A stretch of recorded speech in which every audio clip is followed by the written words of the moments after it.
Looks like it might be just a bit of a quicker play towards B. Hardened Eagle looking. There's one. Not bad from Senzu. He's still alive as well. Backside, but drop by Nature in the Mach 10 as well. Has good space now towards B, and a bomb plant can come through. That's a straight out of spawn call to go to that B bomb side. And the downside is, if there'd been a massive stack, you walk right into it. But the upside, you know, you're not sort of chipping away at the ENCE team. They're not running across the map and getting tagged up by scouts or whatever else. It's one punch, and it either works or it doesn't. And this time, they managed to overpower that Deagle. So pretty good stuff. Bomb planted, and obviously now, not much to talk about here. There's no kit in play. It's not going to be Mongolz trying to retake this bomb site. I mean, they can look for exits, they can look for more damage, and that's all going to be fine, especially if it's the submachine gun there for Zinio that's going to be able to pick it up. Oh, actually, another kill with the scout. That's the big thing with this sort of a buy as well, once you know you've lost the round, and the Mongols keep 3 alive. 3 alive means we can reuse this buy-in towards the next round. If they go down towards like 1 or 2, it means it's just kind of a useless round towards the next. But 3, even with that scowl, the bit of the kind of tag and bag sort of strategy, there might be a way of how you keep that ENCE economy in check. So I don't hate that sort of decision right at the end, just to be like, okay, let's just give them that space. They've won the round, sure. That'll be that. So there we go. Once again, similar sort of buy with kind of those 2 SMGs in the scout, but also an upgraded pistol on Senzu as well. Yeah, and if nothing else, it kind of keeps a little bit of pressure on ENCE, right? It's not. This is not a walkover round. ENCE have to think more. They have to be a little bit more careful. If they get 2 or 3 kills in this sort of round, I'd be pretty happy. Oh yeah, for sure. Nice use, double Molotov towards the middle, really trying to burn that position out. Not really getting the kill, but I still like the idea of it. They are right back to B early on here. Techno. It's gonna be that first contact. He might get a smoke down late. He will. It's down at 4. Kaspersky now starts to move on towards the site. The CZ. Okay, on the move, gets 2. The IKEA builder gun for a double is not bad. He's looking to try and reload, but he can't. Into a 2, but it might still be doable. The bomb has dropped in a bit of an awkward position. You're right, it could be doable, although that is a pretty flashy jump down. As Pody will take down Zinio, it's going to be Blitz on his own, 1 versus 3. So Dadi's going to be able to do much more. That was some really smooth work from Senzu. He was running and gunning on the first one. You don't really see that too much, to be honest. And the second one was just mechanically really, really strong. That's the kind of thing that'll make you perk up a little bit. You see it, you're like, oh, okay. All right. He's checked in, he's ready. And hence why he got so much praise on the desk, right? This is a player who has the ability to be top 20 at one point and maybe even soon, right? We know mechanically he's just got something about him. Blitz, with his Mach 10 he's sticking around anymore would be nice, but it's not to be. Pody delivers the last 6 feet under. So a good start coming through here for ENCE, but now here's the real test. First full buy out for the Mongols. 9-10 will get out the AWP as well. With the M4s alongside it, full bells to util as well. You're getting all the trimmings in this one, and this is the true test for ENCE on what is, I guess, technically a bonus buy. You're just bringing in the majority of the weapons that you had in that previous round with small bits of reinvestment here and there. But hence why that round, getting a few kills, at the very least, you put some pressure on the econ. They're keeping the Mach 10 on Glaive. I mentioned this yesterday, how Glaive was doing a little bit more of these plays. I think on Ancient, where we saw like he was being sort of the Kerrigan type player that, well, he's the leader, but he's running in with the Mach 10 and creating space and being a distraction and a bit of a nuisance. So I think it actually could be a really cool future of Glaive. You can kind of see the genius of what someone like Kerrigan, or as I said, Boomich as well. But these players that, mechanically are going to be hard to keep up with, some of the rest of them, but it doesn't matter. Like, if you can play a huge distraction role, and obviously the speed behind the Mach 10 and everything else, it can still work very well. So obviously normally maybe you would want to try and find a better weapon than the Mach 10 in a round like this, but like you said, a bit of a bonus. 9-10 goes down early on, and Kaspersky's actually going to be able to pick up Techno as well. And suddenly it's a 5 versus 3. It's the first rifle round coming up from Mongolz here. If this doesn't work out, they're in a lot of trouble. It's true. Senzu's he had an M4A1S, he's opted to use the AWP here as well. Not always the easiest to get multi-kills, and that's what's going to be needed in this sort of a round. Molotov perfectly timed as it's placed in towards E-Box. That'll keep SDY at bay. Hit over towards main 2, doesn't do anything, but it's not exactly like ENCE are hiding their presence. We know where they're trying to finish. It's really about can the Mongols hit their shot. Senzu posted, Mazzino drops down, gets one, Pody delivered, looks for 2, and Mazzino steps up, the baby face killer, as he gets a double, and this round completely flipped in a matter of mere moments. Yeah, that is such a turnaround. A 5-on-3 instantly blown up, and now 5-on-3. Yeah, really well done as well from Mazzino. Just drops in from mid, gets a double. He isolates both of them perfectly. And the big thing was just dropping the bomb towards E-Box. It became completely unrecoverable, and that's the thing that put the pressure on there. For ENCE, but yeah, really, really good work from the youngster. 3 kills to his name in totals. He got one right at the tail end. He was in the drop zone there with Wesley Snipes. You weren't born then. No, hell no. Way before your time. But I don't even get that reference. I hate to say it. Just for the boomers that are out there. Richard, I love that one. Probably. I don't think that's a Richard type movie, to be honest. He's going to despise me for that. But it's round number 5, regardless here. And yeah, the bonus round, kind of, I mean, they still have something to work with. They saved the AWP, they got the Galil up there. Glaive, the first to go down, trying to create an entry. I don't hate it, but unfortunately his teammates were quite far away. Yeah, and the big thing is that's going to be quite a good head-to-head throughout this game as well as Blitz versus Glaive in terms of not only the calling style, but actually the way they like to play. Blitz likes to be super hard on the entries. And you said, you know, for Glaive, this is a new thing he's trying here, where he's trying to really get kind of that Karrigan-esque first fight, get space, but that's Blitz bread and butter. That's where he does his best work. So look at this, they've walked past each other. Yeah, he's walked right through the smoke into it. This is an absolutely murderous move coming out right now. Natu's going to get the kill on Messino, but do they realize? Oh, he's taking the long way around. I think if he was a bit quicker, Blitz, he would have stopped the bomb. He would have been able to shoot Pody in the back instead. Now you actually wonder how effective this is. They still got Kaspersky in the middle of the map, so he's covering rotation from that way, but right now, these 3 players trying to reach to the bomb site, they are waiting for Blitz. He should be the dagger in the back. That's what they need right now, and it's taking a really long time. He's still working. If you look at the minimap, he's not really sure he wants to go for it. Finally, they flash their way through, and it's going to be Natu and SDY, just a crossfire to shut it down. The backstab never even happens. No. And he also threw a flash as well, so he gave away the ruse. They knew he was there, so I don't know, that really fell apart quite quickly. Natu should have been chasing with a Glock, and he'll get it too. No up save for you.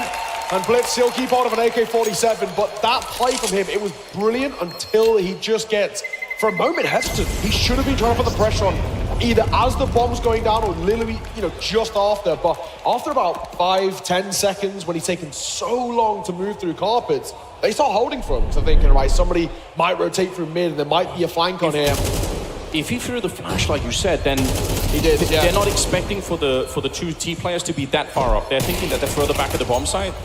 Because obviously you can't flash both those positions that they were in. Yeah. So that's probably the miscommunication there. Oh, what a shame. That would, for Blitz, that is such a sick move, but it just never materializes into anything more than that. Okay, that looked like it should have been a connection, but at least he's still alive. A little bit scary from Pody, but he comes back. Takes a second dip, and this one's going to be working out. Blitz going down in the middle. ENCE, they're still playing with this kind of fire. They actually look so good right now. Techno goes down next. And Mongolz in some trouble here. Now, Sensu does have that AK. If he can find a way to let loose, maybe that could be a way back into the round. Obviously, you don't have a lot to work with here, but still. 4-1. I'm a little bit surprised. Zeno up close. 5-7. One tap. Looks for a second, and he'll deliver as well. Oh my, that's brilliant. There's a gun to be collected there as well as he drops the smoke.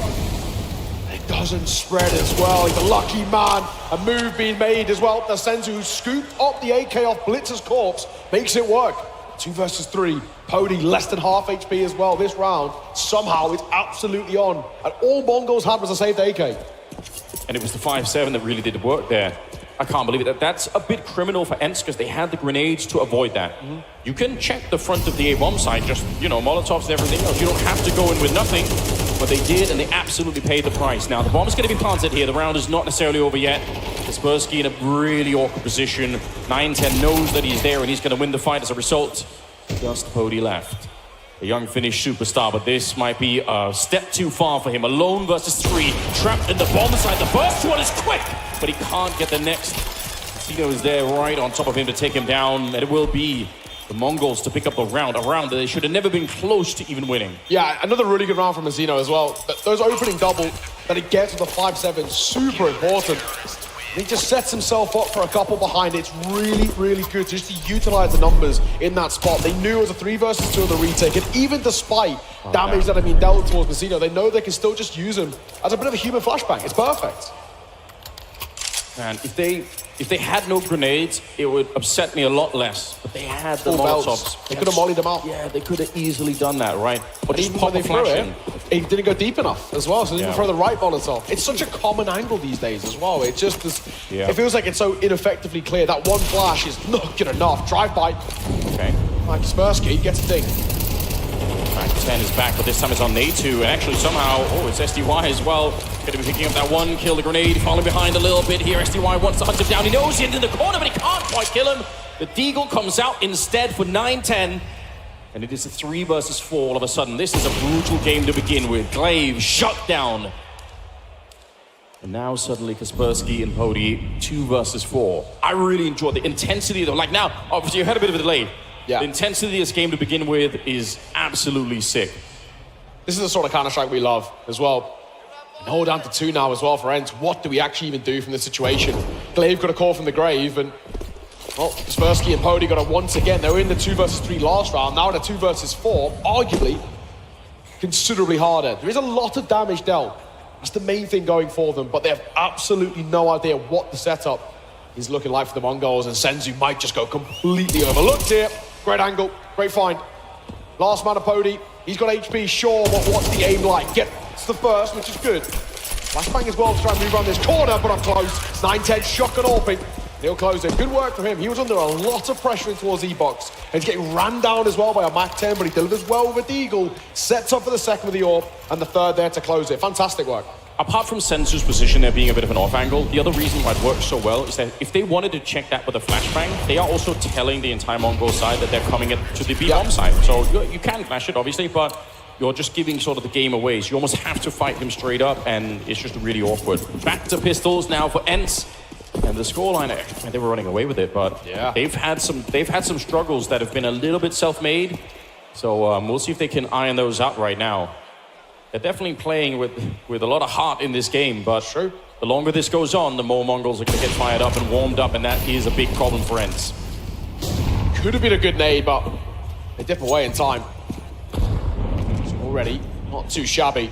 Hector just dancing between the idea, flirting with the thought of fighting via water, but opts to double back on towards the site. If he checked, he probably would have got one on the cross there, but this low buy regardless of ENCE, we're not expecting a lot. If they could get a bomb plant and maybe a kill out of this round, that'd actually be a really, maybe it'd be considered a success in this sort of an investment. For sure. Yeah, and I mean, the first order of business anyway, the reason why they're sort of showing themselves over at A and then running back a little bit has to do with trying to make the CT side spend those grenades. Yes. Like you almost always want to try and play it a bit slow. Maybe there are a couple of maps where you actually can get some decent rushes in, but generally speaking, it's nice to get them to throw some nades your way. Cost the money all the time here. Techno, you're right. That was a bit of an uh-oh moment. You get dinked, but he's going to be okay, it seems. Kaspersky goes down last, and Mongols tie up the game. Work. Yeah, like I mentioned, now they're all tied as well. It's a different kind of situation that we now have to look towards ENCE, right? Started well, fought out the first 5 rounds in their favor. We're building the foundations there on the T side, but the big thing is that we would probably look towards this team and hope for them to get a lead heading in towards the second half. This is the only map in the pool currently considered T-sided, and statistically it is, especially at this sort of tier 1 level. Yeah. So if they do go in at anything like 5 or less, it's actually not a great half, ultimately speaking. Granted, workable over pistol and all the rest, but that's other things that have to go right for you. So attack force called here by ENCE in a moment to have a bit of a conversation. Yeah, I think people here in Espo as well, trying to get them fired up.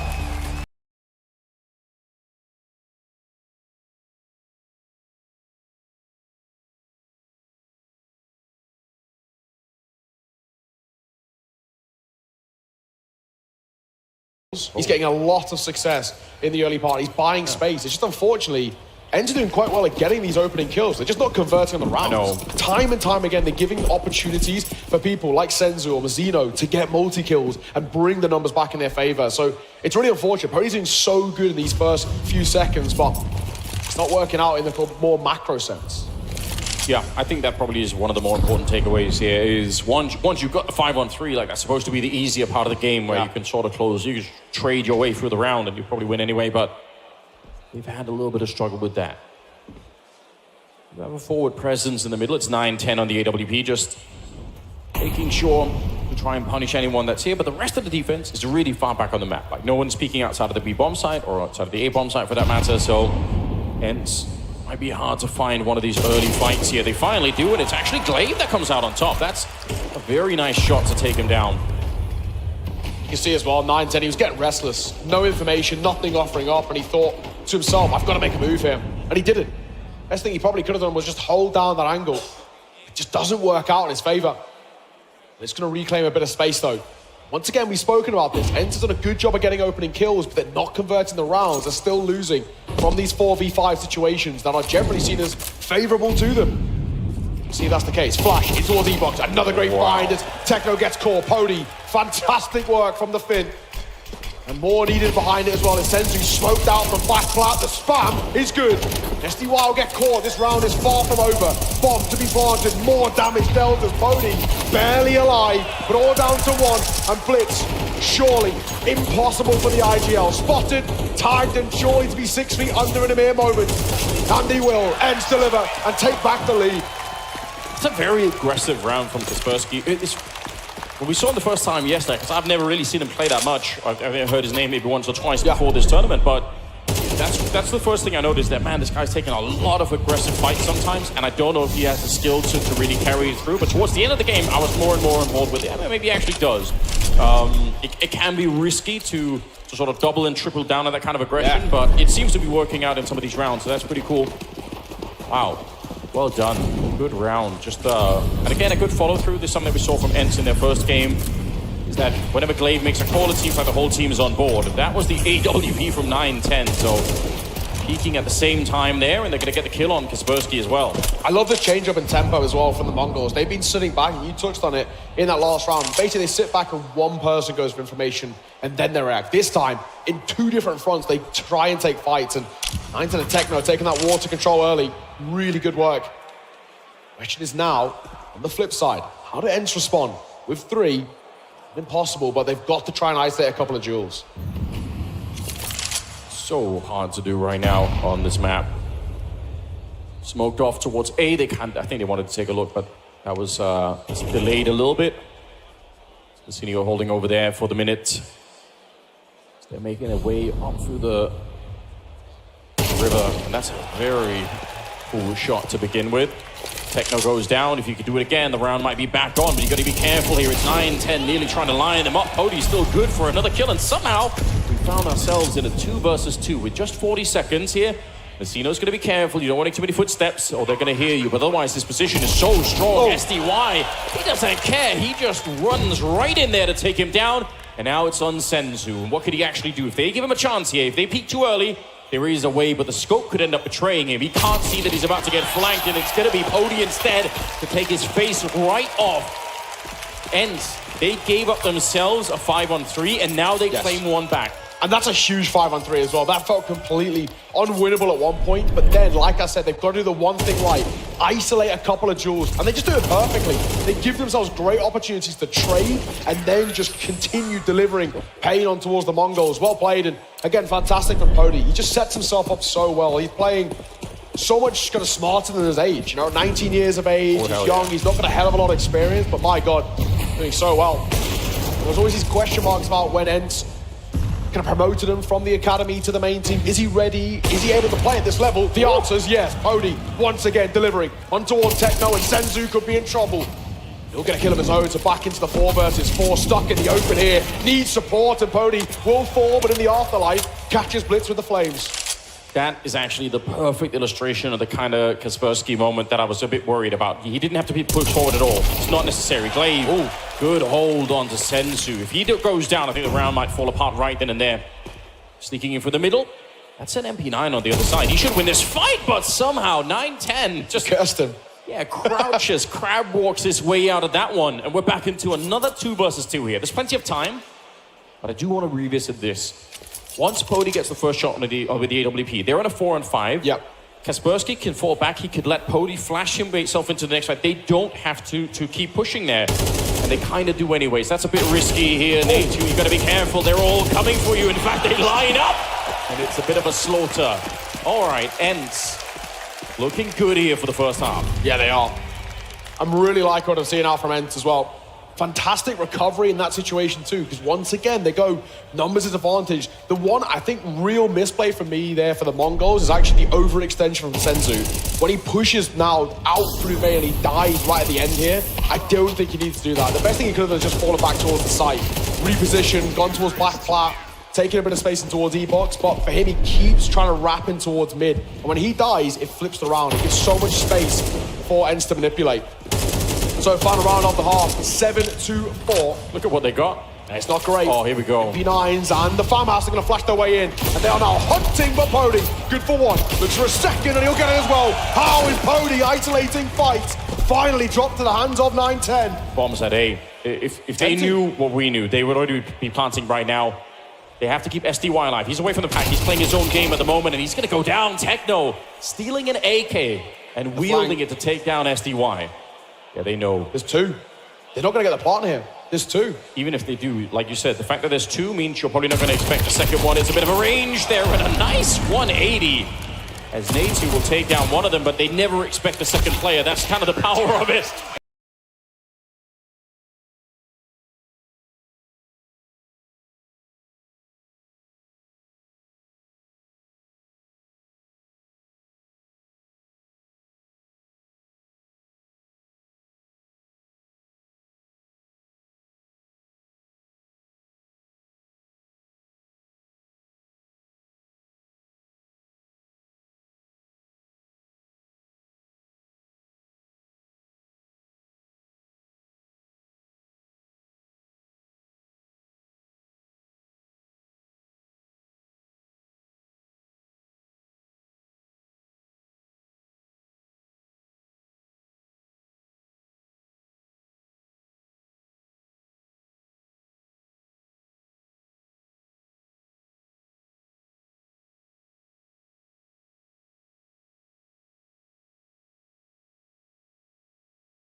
kit, although they're on separate players on ENCE. Worth pointing out because towards the end when the bomb is planted, it could be a big deal. One thing to mention as well, something that's a little bit different with the Mongolz, it's actually quite rare these days to just see full armor buys. Normally, at least somebody picks up util in some sense, just to give yourself a bit of space, get a plant, this, that, and the other. They've gone for just a full raw armor buy, and well, it might work out, might not. It might come into play here against the dualies, right? 3 of them. Oh, what a cracking opening. Senzu, he's going to be taking out Kaspersky. And SDY realizing he doesn't want to get too close. Nice, smart play. Throw over the bomb. Why peek it at all? Why run into the USBs? They can't really stop at plant here. There is a late flank coming in from Glaive, but I expect he's going to need somebody else to help him out here. The way they're playing as well, they've set this up perfectly as a kind of a prepped round when they don't have util, right? All the ways that they're trying not to take fights. But SDY, he'd already been tagged, but he does well for the first. Senzu, all trained up close as well. The Glock's always going to win that fight. Cody's still alive, same can't be said anymore as it's all down to Natu, and he was just too damn low.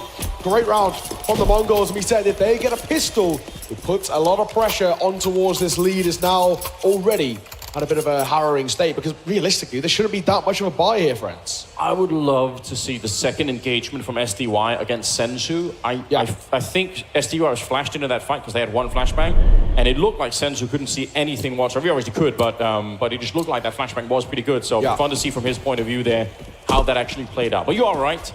They're not going to be able to do too much in this round ends. In fact, nothing at all. Not even a flashbang. Just stacking the A-bomb side. Fair play to them. What can you do? Might as well try something. Mongolz taking very careful approach here. 1 Mac 10. So they themselves are nervous about the second round buy here. From ENCE. Otherwise, they probably would have had a couple of more SMGs. Yeah, quite interesting. You normally go for at least sort of 2 Mac 10s. Just to try and farm some cash, get that kill bonus with the SMGs. I love this little, that's called the Astralis stack, but will he get cleared? So hopefully someone flashes in here. Senzu could be in trouble. Yeah, bye-bye. Down he goes, but then it's a shooting gallery. Do they call that an Astralis stack? Yeah, well, the Astralis stack's on Inferno, but people just generally call any 5-man pillar stack an Astralis stack these days. From the old one they did back in Water on Inferno. Pyramid scheme, some might say. Pyramid scheme, some might say. Oh, I like that. I like that. Okay. Someone's been putting the Photoshop to work in that tech pause before we got on the way towards the game. Well, tight square, though. Guns come back out now in response for ENCE. Lose this, and they get under quite a bit of pressure. Yeah, there you go. There it was. He was actually pretty blind there. I think he briefly sees it just before the flash pops. So it's sort of instinctual at that point. I think, yeah, you're right. Those are the tiny margins in Counter-Strike that make all the difference. Speaking of flashbangs, they are layering the flashbangs. That's 3 now to try and get Glaive into this position. And once you're here, you need to capitalize. You need to get that kill. Yeah, back off. I think that didn't work. If you overextend and you keep trying, you lose the element of surprise, and it is no longer a good idea. I think that's a sick play. There were 3 flashbangs to try and chase him down all the way to T-spawn. And you know what, a little bit more and it could have worked out. But I respect the fact that Glaive says no. Like, we're not going to keep doing this. Yeah, and now the Mongols are nervous. So they're going to spend a bit of time clearing these positions and just reclaiming that map control. So even then, it sort of sows the seeds of doubt. Yeah. It's a win, but these are the issues that we had a little bit earlier, and even yesterday with Kaspersky, he would try and overfight a bit there. He would try and rely just on his pure mechanics. That's a good way, rein them all back in, reset the round, win no rush it. It's up to them to set the tempo. You see it all the time where people keep swinging against someone that they think is flashed, and if you go too deep, even if you get the kill, you get traded. Like, it's very, like, sometimes you have to say, that didn't work, we're just going to go back. Blitz in the middle is going to get taken down, but that might not matter because at the same time, at the B-bomb site, things have essentially got out of control. Again, throwing the bomb over instead of crossing is a little detail, but it stops somebody like Cody, who can probably get that shot at this point, from ever having a chance. Bombs planted, I think the better choice, no question here, is to save on ENCE. They're actually opting against smoking CT basically every round at the moment because they actually sort of want to bait them into fighting. The way they're set up in this post-spawn is pretty good for them to be able to at least get a trade. They also don't need to smoke CT because they're never crossing it. Yes, yeah, exactly. That's why they throw the bomb over. Yeah, the dark players are coming in, they're never in view. The other players coming from the main entrance, they throw the bomb over. Nobody ever has to cross. Yeah, and it tunnels them into one area. It's the perfect way to fight in that spot. So, for ENCE, a save call here with 3 does actually mean we can sort of go for a reinvestment of some sort. So at least they've got that going for them. What level of reinvestment, we'll have to wait and see, especially if players start to drop. Now it's only 2 staying alive. It's a bit of a different conversation. If you have 3 stay alive, we can buy here in some way. Somebody dips it towards a FAMAS, we get a bit more UTOR, maybe an MP9, but it's workable. When it's 2, it changes the conversation a bit, where they actually might just half buy, stick around 2K, full buy in towards the next. Okay. He's got a lot of these. He's actually brought a whole folder full of memes. I mean, it is the future, so could appreciate that. Give it a couple of more years, we're going to have hologram memes in the, you know, the hologram wristbands. People projecting memes. Yeah. As if things weren't already bad enough. It's the world's going to the dogs, mate. I know. Well, a real boomer moment. I thought, oh, they were better. This was better in the past. No, I'm telling you, you don't know that, but it was. Well, ENCE did up for a 4-buy back in here, and MP9, of course, required for Glaive. Well, for the most part, the Util's okay. Cody's just left with a nade after his initial bits of use, so it's workable. Okay. Molotov banks down. I think it was meant to go all the way round. First fight, it's really laboured, but it works out. Natu continued to keep pushing forward. He might even get a straight bullet here. Oh, Natu, that's brilliant for the Frenchman. Asenzu just gets clipped through the smoke. He has no idea what just hit him. But Blitz will answer back. Careful now, don't lose this one. All right, SDY pushing in front. It's a bit scary, but with Techno being that low already, can't believe it. What a hunt for the Frenchman. I mean, well played ultimately, but some of those plays are again a little bit risky. But when it does work out, I mean, this is also, I guess, the unfair advantage that we have as casters is we're always going to be judging it based on the outcome, right? Yeah. So when Kaspersky's pushing and it's not working, or he gets punished, we're going to say, is it too aggressive? But when someone's doing it and it works, that's awesome. So, you know, what can you do? Inside of the server, you're just playing by your own feeling on some level. Yep. Techno here, we're hoping to keep this alive. 18 seconds left, but they are coming for him, and they should be. This AWP has no reason to make it into the next round. Glaive, one missed shot here, and Techno is going to be dead. Even if he does, he probably is dead anyway. They're just everywhere. Nice quick scope. Kaspersky's around the corner, but he's going to get him, and that was so worth it. Yeah, there's no way he's staying alive there. Not at all. So far, so good. We'll see attack balls get called there. There is money left in reserves, plenty of money left in reserves for the Mongols. So they're not under too much pressure here, but it's a good opportunity for Maru just to get on the mic here, see what he's noticed in what is actually a very close game, tied all square at 8 apiece. This is still absolutely anybody's map. And the big issue, of course, is that, you know, heading in towards map number 2, Mirage, we know just how good the Mongols can be. Viking clap here in the S4 Arena. Hope all of you at home can hear it. The crowd has been doing fantastic work, it has to be said. A shout out to you guys one time. Yeah. ENCE might not be a fully finished lineup at this stage. Obviously, it's 2024, but they've got Pody and obviously the organization very finished. So I bet they're excited right now. Round number 17. Say this, historically, ENCE as an org has been able to build a lot out of very little. I don't know how they do it, but you know, something Natu and the guys have been able to do for a very long time. Pody goes down early, and that's not what you want to see here. Game is tied up, but for ENCE, I think the real advantage right now, if they could take away the money from Mongolz here, it is such a different game for them to play. That might be what they need here. 9-10, he sees it, and he gets the timing down right as well. Kaspersky's dead. Talk about instincts there as well. Ooh, shoots on the jiggle peak, couple of taps from Glaive as well. It's a messy fight. The more he does fight, the more it works against him. And the jumping up made that shot easier for Techno. It wasn't a headshot ultimately. Yeah. Glaive jumped up and his chest was showing. Going to sound really biased, but I don't blame Glaive for taking that fight because you're Danish, that's it. Well, exactly. he'd already seen him like shuffling the knife around, so he kind of thought, I've got the advantage still. Now, awkwardly, Mongolz are sending more and more players into the B bomb site to die. Suddenly, from a 5-on-2 into a 3 versus 2. This can still go wrong for Mongolz, and for ENCE, this would be the absolute miracle round. If they somehow win this, it's back on again, and they can actually take the map here. Nade in a great position. He's going to shut them down now. They still wanted to come for this. It's now down to 9-10, alone versus 2, and he misses the shot. They've brought it back. ENCE, I have no idea how. No, they had absolutely no right to win that. It was ultimately a 2 versus 4 when the kind of breath of fresh air came in towards that round, and there was a bit of a brief moment of pause, but how they've won that. Nature does so well. It's a foot race back over towards that B side. It's one in which they win. But they just have no right to win this. The Mongols are over-fighting and they're getting isolated. No one sticks together. There's no playing off each other, no cohesion. And in that round, they just panic. So well done, so calm and reserved from Natu and SDY. They just left to play their own game and they do it oh so well. Fantastic work. Like you said, this could really start to talk about them locking in the round, not over the round, but the map in their favor, because you're going to put so much pressure on the Mongols, not only in terms of momentum, but we're talking things like economy at some point too. They're on the brink of getting broken. There's no bomb plan in that round. Like, from the Mongols' point of view, the only thing they can really look for is the fact that there weren't that many people alive at the end for ENCE, so... And look, Hero AK, that's all they can afford. They're broken here. That's a massive round for ENCE to take back in their favor from that 2 versus 4.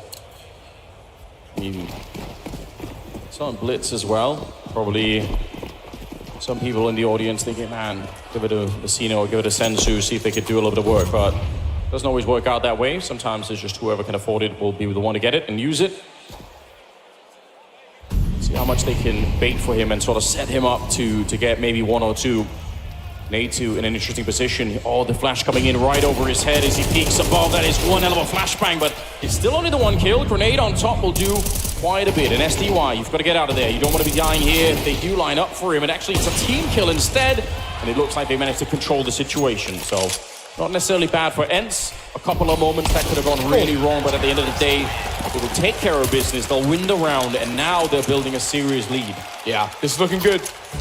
Looking very good indeed. They cracked themselves in towards double digits. Exactly the sort of spot that we want to find ourselves in. Another pause to be called here. Another moment of respite, and I guess where Maru can once again re-enter this conversation, but time is seriously running out for the Mongols on map 1. And ENCE are just looking fired up. The Death touched on that point, the honeymoon phase, and it's feeling like it at the moment. They don't seem to be beatable in some of these rounds. And somehow, I mean, looking back at the clutch they've won, we're talking about multiple 2 versus 3, 2 versus 4s, and then the 2v5. I even double checked. It was actually a 2 versus 5. When Natu and SDY did God's work to make that round stick in their favor. So yeah, that is, I mean... ENCE have won about 3 completely unwinnable rounds by percentage-wise in this map alone. You know, we're criticizing ENCE for losing those 5-on-3s. Like, for Mongols to lose a 5-on-2 like that, it just should never happen, right? So that's probably worth criticizing them a little bit, saying, you know what, that's the kind of round where they should be able to pull it together and just go to a bomb site, make a choice instead of running back and forth between the sites and slowly getting picked apart here. Kaspersky's going to get the opening, and it'll be a follow-up as 9-10 hits the deck. It's Pody back in action with the AWP, ready to swing. Blitz on the other side, and he walks right into the Finnish sniper. My God, what a way to isolate as well. 21 kills to his name as well. He continues to lead by example in this side at such a young age. What a talent, what a talent. It was just so easy. There was just no pressure, no flashes, no Molotov towards back pillar. The nade barely even does any damage to him. I mean, he is absolutely fine to just sit back and continue. Shot, change position, move around that back pillar. Brilliant work. ENCE, 3 rounds ahead, 2 rounds away. And money is not exactly good for the Mongols here. Left down to MAC-10's upgraded pistols as a luxury in this situation. And what is ultimately more or less a full buy, this could be curtains in map 1.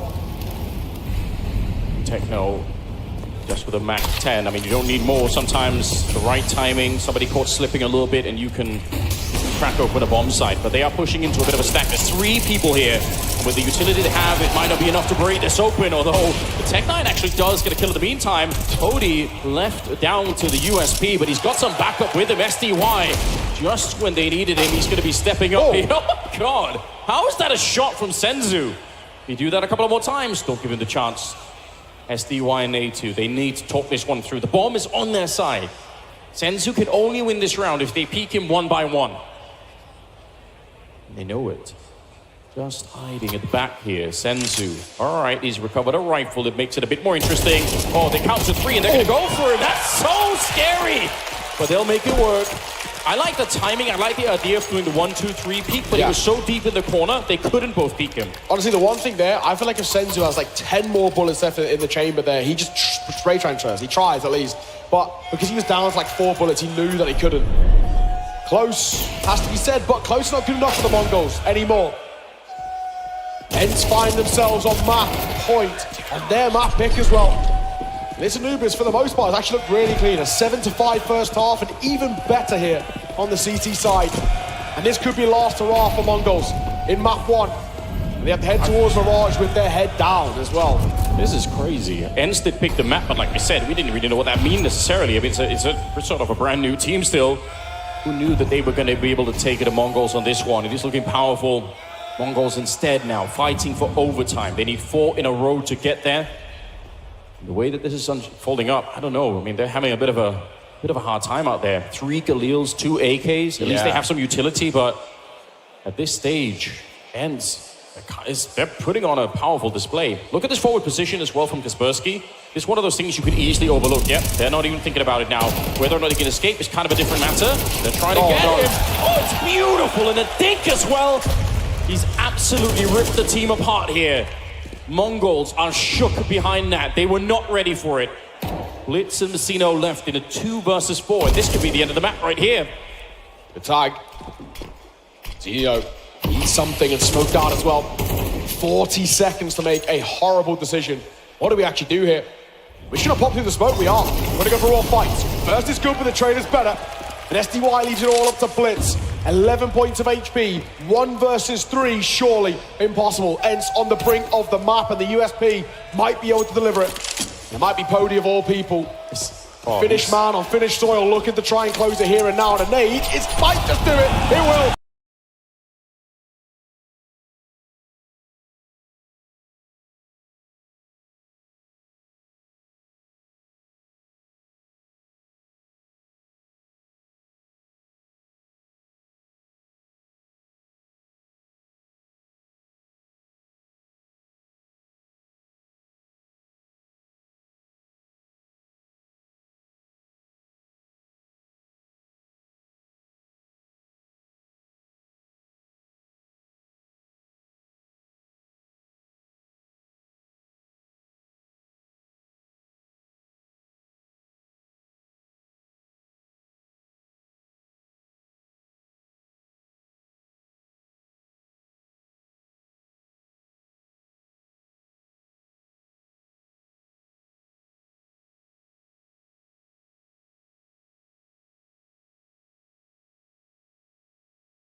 We'll see if Cody could do it once again. So far, every single map that we've seen from him, he is an absolute beast. So I want to see more. It's going to be a rush, it looks like, to the B-bomb site. They are just in line. Actually, maybe not quite a rush, just setting up with a couple of flashbangs at least to get this going. Ooh. And ENCE, they are looking to stab them in the back instead. It's an A2 and SDY. They're coming up behind. There's absolutely nobody at B right now, so should be a bomb plant at a minimum here for the Mongols. But do they know how much trouble they're in? Do they realize how bad this can get if they are not aware? It looks like Blitz is actually on duty right now, holding the back. This is such an important position. Yeah, he's going to know. It'll take down A2. That is probably one of the more important kills of the round so far. Techno's going to be taking down Glaive, and now it's a 5 versus 3. It looks like they've had it locked down. Maybe SDY could save them, but I kind of doubt it at this point. Cody's coming in from the other side. It's a good shot. He needs this one too. He has to hunt him down. He can't let him escape it.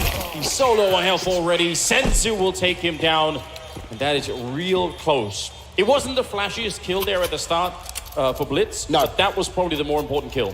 I think it's probably the most important kill. It does the job. So, I mean, if he had fallen flat, or if he maybe even just turned around for a brief moment here to double check over towards window, who knows what could have happened? He falls, two start making their way through apartments, and before you know it, that retake is really on. But a really good setup. I like the idea that ENCE go for, but the only issue with it was maybe, what, half a second too slow? If they are catching them while they're in apartments, before they jump up, before they get their smoke set up, yes, who knows what could happen? But not to be. Mongolz will take that first, which is good for them. Low buyout for ENCE. Not expecting a lot here. We've got a Deagle in the hands of Pody and SDY, and that is basically about it. So for the most part, Mongolz should take a second here without breaking too much of a sweat, you'd hope. Yeah. A2 is trying to get the timing here, but with the USP, even if he does, probably unlikely to win the fight. I am expecting Pody to try to really find that Deagle shot, because he just, every time we've seen him so far, ooh, did he not see that? I think like he maybe could have seen just the tip of his boots, but I suppose not. Pody still undiscovered for the minute here. Blitz certainly thinking about it. Yeah, he's going to go and check the hard way. Good job. Don't want to leave anything to chance there. So the Deagle's gotten rid of, and was just cleaned up duty for the rest of the Mongols here. Very smooth round. Very good to see. Yeah, very easy so far. This one should be clean, yeah. I mean, barely even any damage dealt in that one. Nice and simple. Mongols without, like we said, breaking that sweat. They do get that second on the board. This is the round we look towards, though. ENCE back in towards the gun rounds, and they had a really good streak in towards map number 1 of Anubis. I mean, we've really got to see them showcase just how good they actually can be. If they can start things off well early on the CT side here in this Mirage, who knows? Maybe they might even be a little bit of a giant killer in this tournament and take down a side like the Mongols, who, if we're being completely honest, we all said, including the deaths, that we just didn't expect. I don't know what's happening. So many people in the middle there for ENCE, but none of them are really fighting. Cody was trying to take a bit of a swing there, but they had essentially 4 people in the middle, and none of them were really ready. The smoke was landing in the window, but it wasn't landed yet, so to me, it felt like, I wonder if we see that again. Did ENCE, were they slow at a spawn? Did they get stuck in the window? All yeah. of them? Like sometimes you get sort of, you know, you trap caught each on other. the hellhole bit, yeah. Yeah, so I don't know what there was. All of that seemed very weird. It seemed like they didn't quite get their foot out of the spawn in the right way. It's true. Flash in towards ramp. Been gained there so far. Glaive is tagged up as well. It's not going to make his life easy in this one. There's a bit of a play in via window. I was going to say when he's going to pounce. They might save this on the inside. I actually think they should almost, because unless they get a kill here early, they might actually just completely call it now. You must do. Glaive's so low, there's just no point losing any more guns. Let's just rebind towards the next. Yeah, as much as people hate James for his saving ways, this actually is one of those moments, I think, even in the 4 and 5, because you're so far lean towards the B-bomb side that you've given up connector, you've given up everything else. There's almost no way back in. They also don't have the util to get back in either. They've got 1 flash. Yeah. I mean, there's just no way they would have been able to do it. So I'm with you. Even that 4 versus 5, I think you probably innately start to call it. The second you know they've taken that site and you've got no chance of a flank, any sort of rotate coming through, you basically have to fight the basic positions of via jungle and CT. Just call it. There's no point. So the 3 staying alive for ENCE will mean a buy back in towards the next round, but a bit of a muted start here from ENCE. Mongols are just looking very clean. They're not pulling any punches. That's our back-to-back rounds as well, without any casualties, unless someone goes down to the bomb, but I think they should be fine.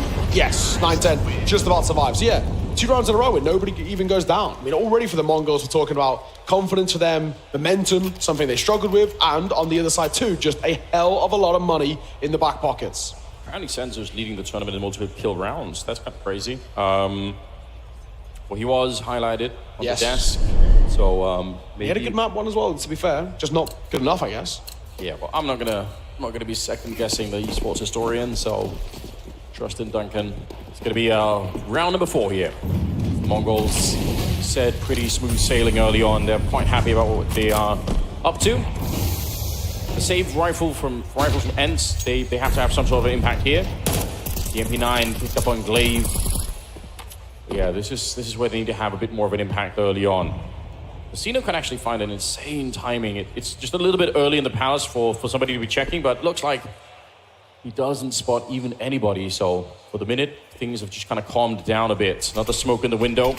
Bomb is leaning towards that B hallway, so we'll see if they actually end up there. Me too. I like this move as well. Timing play, oh, on the 180. Wow. Casino, he sort of flops his lines a little bit there. He needed to see that kill off, but he just can't get that final bullet.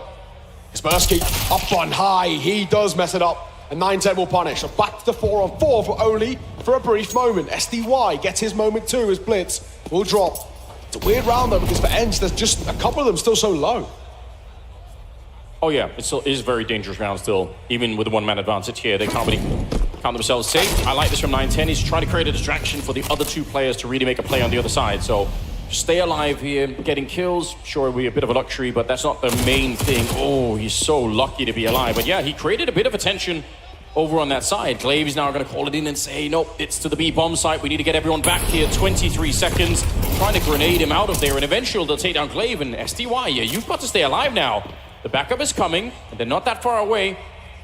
Cody trying to sneak through the underpass. 10 seconds left in this round here. The Mongols, they can absolutely win this one. ENCE, that 1-man advantage, I think, at the pass of the moment here. See what Pody could do. He's been the absolute superstar for ENCE throughout the entire tournament so far. Did he bring this round back is the big question. It's 9-10, a bit of an off angle. He will go down, but now the element of surprise is gone. They know that he's coming. He's still got the health for it here. Trying to sneak his way through the back, and he actually does get tagged up. This is looking pretty good right now. That bomb is ticking away. Oh, and a nice shot from Senzu. Can he get one more? Pody's already low. He's just 1 bullet away, but Pody's picked it up and he runs right on there. Does he have enough time? He doesn't have the kit. I don't know. I think it's close. They're all look at it. Glaive practically with his hand folded already. It looks like they might have. No. It's going to be close, but not close enough. He was I think it was honestly about a second tops, maybe half. Close with no cigar. Good work from Pody. I actually think the best thing Senzu could have done there was to fight. I think he actually gets a little timid in that situation. And he dips away and he allows Pody to set himself up. Granted, it doesn't cost him the round, but it will cost him his life. And it will cost him the AK. Close. Very close. But it still is a flawless start for the Mongols. So they can breathe a sigh of relief. But for ENCE, that's positive signs at the very least. And of course, a buy back in here. Missed shot. Close by 9-10. But information gained of one dropping in towards mid. It's going to be oh so cautious of a mid push or an underplay.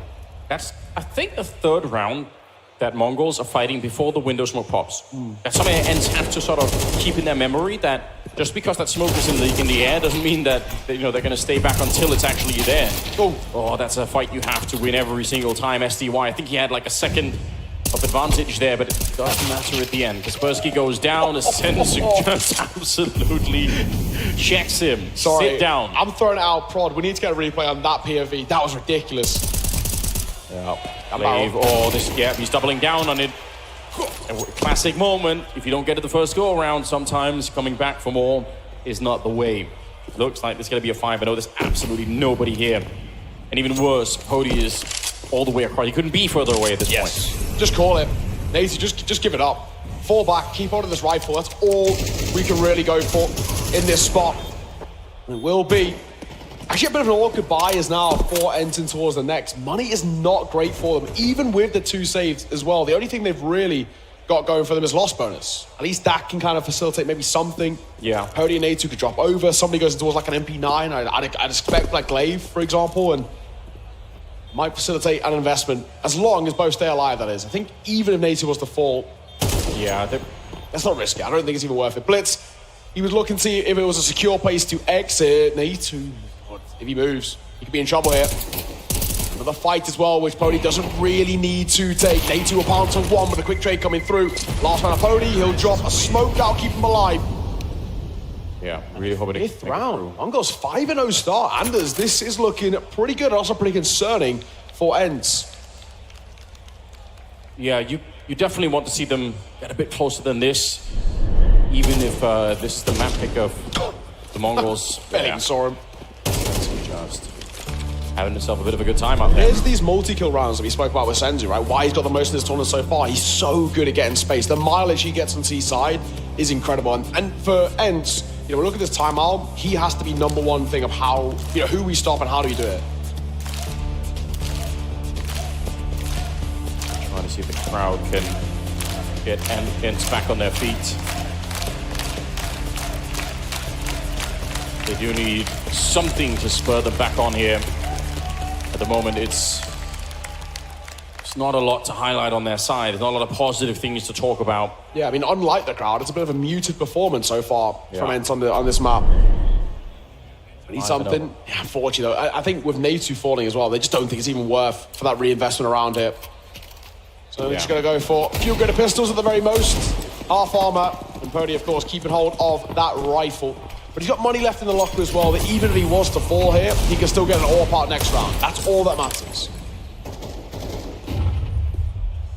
Okay, a little boost up. So that's kind of the trick of the ace up the sleeve that they're hoping to get them through the round. At least get them an opening into the round.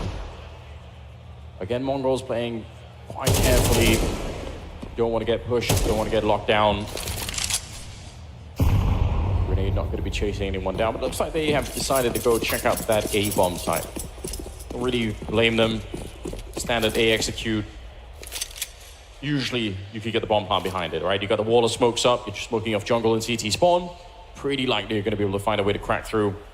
Interesting to see how they play it when the smoke goes down. If Natu, assuming he can back off and throw it in front of himself, are they going to respect it? They've already thrown all the grenades, so they're not, they want to come through. They don't want to do a double pump, so they're already running their way through. That is a bit risky, but it works out. I think it's probably also a bit of a confidence play, just because they know they've got better guns. Yeah. We can fight. Tversky will fall. He gets one of his own, though. Don't completely count it out at the moment. Even if they can get a few kills here, that'll be something. I don't know that's going to be the case. Spam through the smoke. Finding much, but SDY will with the 5-7. It won't affect this round ultimately. But if we can get a gun here, another one saved over, it's good for the economy. It's the small silver linings in a bit of a dark sky, but it is going to be Mongolz 6-0 start. I'll keep saying it, this is completely different, and unfortunately for ENCE, they do look like a bit of a shadow of their former selves. Yeah, unfortunately, I mean, it's hard to judge because we don't even know what they're really, what they can do on the CT side. It's been too much of a mess so far. Would love to see them with NAWP and just a little bit more momentum, but they just haven't been able to build anything. All we can really do is just credit the Mongolz for coming out after a bit of a loss on the first map and just pretending like it's nothing. All right. Signing the cranium. There we go. He's getting everyone. Got to catch them all. But I noticed it was a bold head start today, so he washed off yesterday. Okay. New signings every day. New canvas every day. Could appreciate that. Somebody has to bring a tattoo gun in here, and things will really change.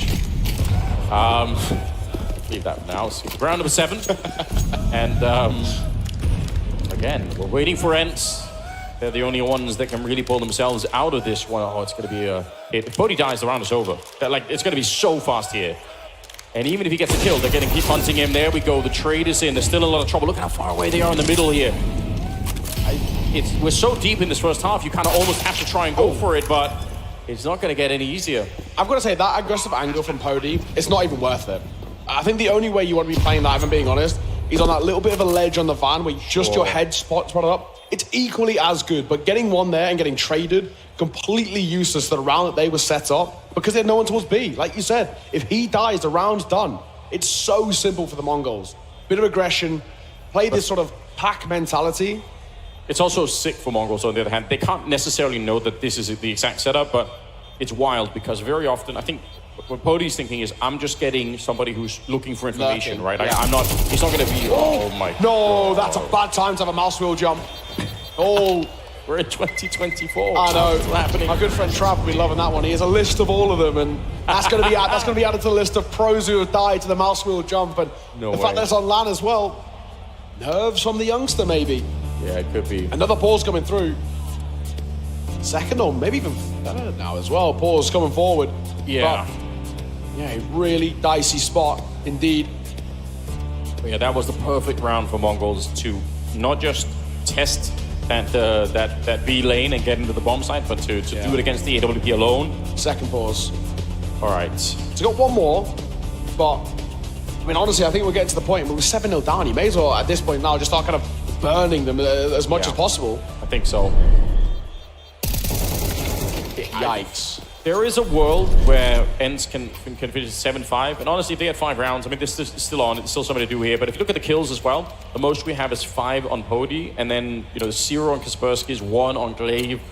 Like, just in terms of the output, they're not doing anything right now, and so it's not just a question of, like, they're losing a bunch of close 1v1s. It's true. They are not getting enough kills to be competitive in this game. Do you reckon Kaspersky knows Owen? 0-7. Oh. Wow. I got absolutely zoomed on that one, didn't I? I got wrecked. Not bad. I'm liking what I'm seeing out from Senza though as well. He's just so confident. Oh, I'll try that one. All right. I like it. Only mid-aggression as well from ENCE. I thought you meant Smooya. I thought somehow Smooya's back in my brain. I was like, oh my God, please. Return of the King. I have actual nightmares of that basic tournament. I got woken up at 4 in the morning by lunatics shouting Smooya. Still wake up at night, sweating sometimes. Echoing through my mind. Techno. 4K with a 1K, looking for the 2, and he might not get it. Down he goes. Zinio, at the same time that fight's going on, the trade comes through. He will get a kill of his own. So it keeps the numbers in favor of the Mongolz. The question is, where do we want to finish it? They've got decent space, but in routes elsewhere, we're looking at what is gaps opening towards A, but the bomb's still committing in the direction of B. Kaspersky's back here. At some point, you have to get your first kill, we have to assume, but they're throwing a lot of grenades this way. It's becoming increasingly uncomfortable here. SDY helping out at this. His first one, headshot to take down Senzu, and it's a 2-on-4 that they managed to turn back a little bit potentially, but they are locked in. Yeah, look at this. They walk towards A. They know both of them are there. And the insurance policy checks in. Blitz. Easy one for him. SDY with all to do. Hang on a second, at 9-10. Bomb on his back. If he was to fall, my God, that would have changed potentially the feeling of that round. But good shot, good find. And again, a little close, but all in all, another good round. 8 now. I mean, this is going to be looking already like a very quick map number 2. We might already need that map 3 conversation very soon. Well, we did say we wanted a third map. I just wasn't expecting this kind of thing, but they're certainly delivering. The Mongolz, they're getting us there just quicker than anyone really saw coming. Third map, by the way, is Ancient, so don't hate it. I think it's going to be interesting. The real issue, though, because of how one side of this map's feeling, that could really hurt the momentum. And not even the momentum, just the mental over towards ENCE, right? They're a young core. We know, can they dig deep the way Glaive obviously can? We know he's done it time and time again. SDY's been there before as well, but can that young core, do they have it in the locker to be able to completely mentally reset on stage when you're, sort of the crowd favorites in that sense too, but you're just not playing up to it? Bizarrely, I actually think it can be easier if they just get wiped out. Because, then a close one. In a way, you're walking off stage laughing and you think, all right, well, that was not that one then. And then, you just kind of move on. I think it can be harder sometimes if it is kind of a close game and you lose it because, there are a lot of screw-ups and you just, like, oh, no, guys, we almost had it. That I think could almost be harder, but sure, I mean, it is a big test for them, no question about it. SDY is going to get a kill here on Blitz and bring it back into a 4 versus 4. You are right. That is the bomb down there. Senzu, though, seems absolutely relentless in this game. He's 12-4, and he's got absolutely no fear in any of these fights. Whatever fight's coming his way, he's going to take it every single time right now. Towards the jungle, it's Natu hanging out. He's getting some backup from Pody, I think was trying to get there. Nearly shot in the back, but actually Pody's there to help out now. Good timing right now. Natu gets one, but he couldn't escape either the fire or the AWP. That's actually the side of the building. They will win the round, taking out Kaspersky at the end. And the Mongolz continue. The horde is upon them. Yeah, couple of close moments, sure, but the Mongols, honestly, for the most part, doing really, really well. They're just making sure every time there's maybe a bit of a conversation around, they make sure not to be. Super simple stuff from them, 9-0, and I mean, the real unfortunate thing, even for us, right, is there just isn't too much of a narrative in the round themselves. It always is, right? Mongols get an opening kill or two, they take map control, and then they just isolate the last few fights and go on towards the site, get the bomb down. I mean, we're not really even seeing ENCE sort of compete. They're just rolling over and dying. Yeah, I mean, yeah, there's nothing else to really say about it. We'll see if it's going to be different now, but it is a 9-0. The Deagle shot to begin with. Blitz very, very quick to take that one back. And all right, so think through the smoke. At least it'll bring them down a little bit lower. The bomb is delayed, and there's a double flank. And those are always more interesting because typically if you're on the T side and you kill one of these flanking players, you're not expecting a second one. Senzu wasn't expecting anything like that. And he goes down to Glaive. This might be one of the more winnable rounds here. I do say that, but they have very bad weaponry on the CT side. Nothing is guaranteed at this stage here. The USBs come out, and Senio will take him down. Glaive and Natu left, and now I think they know where they both are. So this is all of a sudden very, very tricky. Just Glaive on his own. No kit, no smoke, no nothing to work with, and they're just playing this so well right now. Don't fight him. Let him be. Oh, wow. That is a round. It was probably one of the better chances, but it wasn't even close. Yeah. When 9-10 dies in CT to the MP9, for a moment it feels like there might be something there, but not to be. 10-0. Wow. Well, listen, we had a delay to start the day with. Yeah, we're just catching up, guys. It's all part of the script, as they like to say. Exactly. We need to make up for lost time here. We've got another best of 3 after this too. Also means we're speed running to the desk, which is really why people are here anyway. Yeah, exactly. So, we all know it. We'll admit it. We're getting them back. Round number 11. 10-0. Ridiculous showing for the Mongols, though. So far, absolutely really nothing to critique. And another opening kill for 9-10. Doing so well. Finding a lot of impact. That all 11-3 he finds himself at the moment. Sort of going bar for bar with Senzu, in all honesty. That was Zenio chimes in himself, but shot. Zenio will get caught. Senzu, you nutcase. Surely we're not going to push through the smoke, but it'll cost him his life. They two sets up well. Fair play. That was a pretty sick shot from the Frenchman. I wasn't expecting it. Blitz is walking in the same route and just going to be catching him. Just too many angles to come up an A2, unfortunately. SDY back here. Careful, they could be in the palace. He's not looking alright. He's quite sure that they're not, so that it might be helpful at the end of it. Just so zeroed in on this position. He's so far doing the best on the team with 7 kills, but he can't win this fight. They're just all over it. Kaspersky, I don't think any of this is going to help you. Yeah, honestly, just save. Just keep all of this up and transfer it in towards the next round. I think the big thing for him, though, is, of course, he wants to sort of be proactive in the save. They've got license to hunt. They've got so much money. They're not losing the round, so, of course, he knows he's going to have pressure. Gets the first, takes a dink as well. And now that he's low, he's wounded, they know where he is. They smell blood in the water, and they're going to start to circle, try and make sure this orb isn't kept alive in towards the next round. Look, saving it. But wait, though, Tetra doesn't want to overextend. Yeah, just try and lock him in. Like you said, it doesn't matter if everyone dies here for Mongolz. Obviously, they just don't care about that at all. Oh, a missed shot from Techno. Going to be able to reclaim the AWP.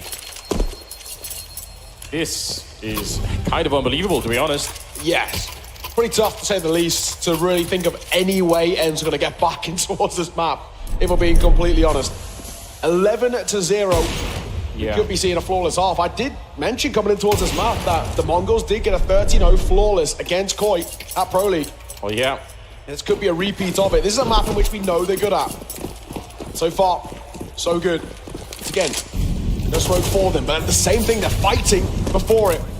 Yeah. And Kaspersky forcing towards them. They'll know he's there as well, and he doesn't really get the support. They're so aggressive in the middle, and ENCE haven't been able to stop it. They are trying, but the coordination, the flashbangs, I think for ENCE are not quite there, and Mongolz is hitting way too many shots at the moment here. Bodhi's going to get one with the grenade, but it's still a 2 versus 3, even if Tekno's almost dead. It'll be Vecino to take one, leaving Bodhi. He's been playing okay considering how much they've been beat up here, but he's still in a 1 versus 2. Trying to see if he can find one of the low players there in the middle. Looks like it should be doable. It's Techno to go down next, right into the flames, and Bodhi to clutch it at the end. A quad kill to get at least a single round on the board. Probably not going to be enough. We'll find out if they can start better in the second half.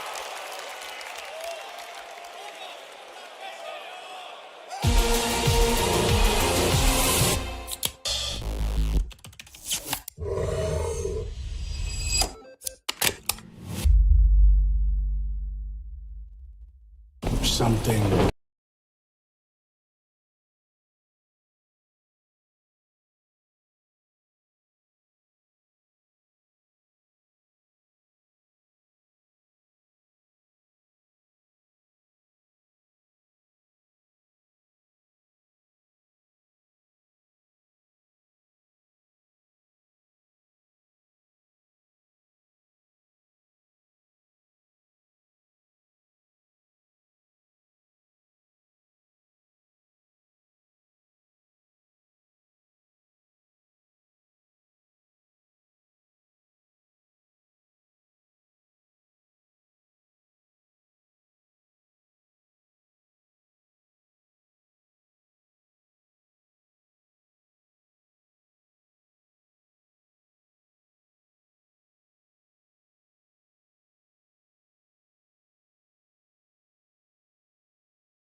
Sort of modern day Counter-Strike, it just doesn't happen nearly as much, but we'll give them the benefit of the doubt. They're going to pistol around here, we'll begin the conversation a little bit.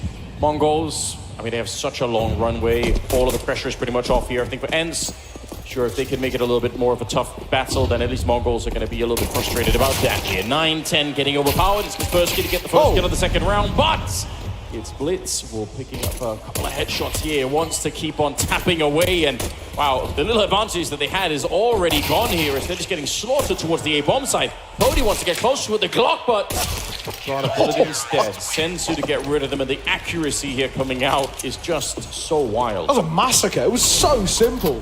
What a showing coming through from the Mongols. You know, they lose the first fight, and then for a second we're thinking, okay, maybe there's a chance. ENCE got a pistol. We can talk about them kickstarting the second half, and then they answer back. Blitz, a beautiful double coming through. They isolate the fights perfectly. Zenio peeks out as well from CT, gets that con player, the important one, and Blitz only then has to focus on Palace. So well done.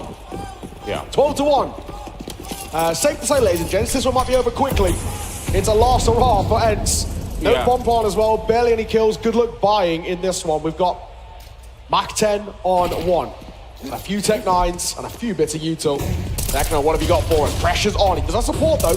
He dips down in towards the site. He's under pressure though, and he starts to get swarmed. He'll go back in for a little bit more, but it's 9-10 for the MP9 to step up. Sight taken, but not much longer. Mazzinho with 3. Massive from him. And SDY left with it all to do. A 1 versus 2. Tapping away in delivery. And Blitz, a long way for him to recover over. SDY are looking for him. He can get a plant out here, and he can get a gun too. Tap on towards the plant. He looks twice at the fight. Blitz now knows he's not on it. Smoke left side. Looks for the swing on the right. But Blitz will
into Pody, who's already taken down 2 of them. Those are some very crisp headshots to begin. Maybe a bit of a start here for ENCE. They certainly need it. Kaspersky's going to be keeping it going a little while longer here in his A2, but the dually is looking to close the round out, and he will. It's a great pistol round as well. Super aggressive, and the exact way to just sort of shake off the nerves of that previous map. Go in, take fight, back yourself in terms of your mechanics, and just go head to head. I mean, one of the best ways to approach the Mongols at times is to fight fire with fire. And that's exactly what they do there. Great work. Pody looks super crisp out the gates. It's exactly who you want to be crisp as well. Exactly what we needed. The Mongols don't really get anything in that round, but they can opt for a force buy. This is a pretty interesting decision because you lose this and you're going to give ENCE a bit of stability early doors, and that's what they got in map 1. Yeah, I like it. To make an interesting third map, we probably do need something like that out of ENCE, like a bit of a start here. Pody right with the smoke, and now you can see the crowd are actually really feeling it. They were a little bit subdued on that second map, and who could blame them? But this one is a flawless round. They didn't lose anybody. Mongolz not really slowing it down, just trying to power their way through, and it doesn't go their way. Yeah, it's a bit of a brute force call there as well. We've just failed with a mid pop. Let's do it again, and now against considerably worse weaponry. It's an interesting decision to try and utilize it in their favor, and it just doesn't work. But they're going to have to sit it out a while longer here. Yeah, this round's nothing, right? You know, no buy coming through. If we get a bomb on, that'd be lovely. We still haven't got it in the previous 2 rounds, so expectations is probably not. Pody looking really good in via Red Room. He's getting the support as well. A2's more than happy to come and join that fight in via mid. Look how much information they're getting early here. Could actually be a chance for a bomb punt right now, because it's that donut position for A2. He does have the M4A4, so it's going to be a lot of bullets that he can defend with, but timing is really everything here. Oh, that incendiary, I think it was meant to bounce off instead of bouncing that way, but maybe he's still got it. A lot of damage. Again, the extra bullets really coming in handy here. He'll get the triple, and I think there's enough time for the rest of the squad to show up. So you know what? Well played for the Frenchman at the end of it. That's the kind of round, even if you have the better weapon or whatever, like if you get timed, you could die and the bomb gets planted. I don't think they lose the round, but it could be a bit awkward. But solid work from ENCE at the start. I think he's quite calm in that situation too, right? You know, he's holding down mouse as they're running out, but he realizes if I just burst here and isolate these jewels, I'm going to do a lot better. And he does fantastic work. So, simple stuff for ENCE. 3-0 start. Now is the true test here. Mongolz, T-side, full buy coming through with the AK-47s out. No AWP, but for the most part, we know 910's a proficient rifler on his day too. How do we want to play this?